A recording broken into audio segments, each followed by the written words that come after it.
সৃষ্টিকর্তা ছাড় দেন কিন্তু ছেড়ে দেন না।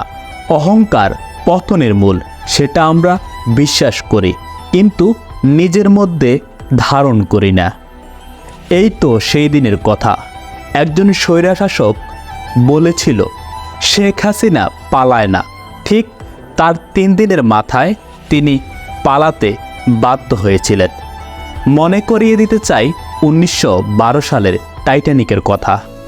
টাইটানিকের মালিকপক্ষ বলেছিল টাইটানিক কখনো ধ্বংস হবে না। ঠিক তার কয়েকদিনের মধ্যে টাইটানিক আটলান্টিক মহাসাগরে একটি বরফখণ্ডের সাথে ধাক্কা লেগে ডুবে যায়।